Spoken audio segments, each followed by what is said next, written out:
I'm Dr. Teresa Hershey, and this is my little granny dog, Shirley. She's 18 years old. She's been with me for 15 years, and she is going to demonstrate how to do patterned walking. Patterned walking is an exercise for dogs that are learning to walk again.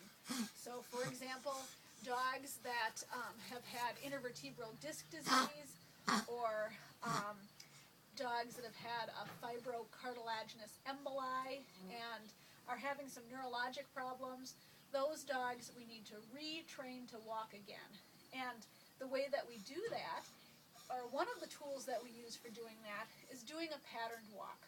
So we want to remind the muscles, the tendons, the nerves, how to move the legs properly in a walk position.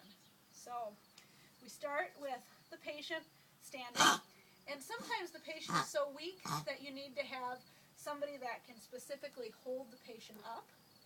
And if it's a large dog, you might need to have somebody with a towel slinging underneath the belly and holding that towel to hold the patient in a standing position.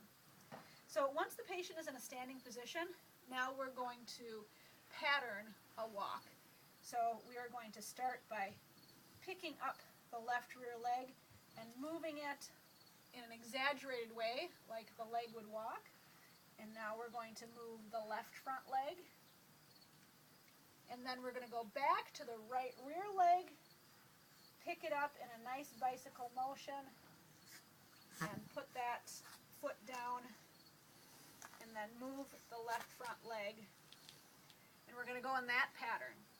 So left rear, left front, right rear, right front. And I want you to pay attention to how I am picking up the foot, flexing the hip, flexing the knee, putting the foot down on the ground.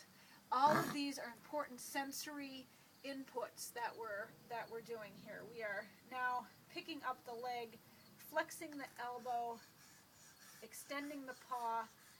When I push the paw down onto the ground, there's that sensation of the ground touching the paw. All of these things, the bending, the pushing, the flexing, all of that is sending nerve input into the brain and helping the dog remember how to move their legs.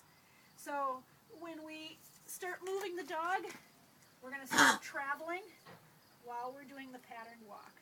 Left rear, left front, right rear, right front, left rear, left front, right rear, right front, in that order.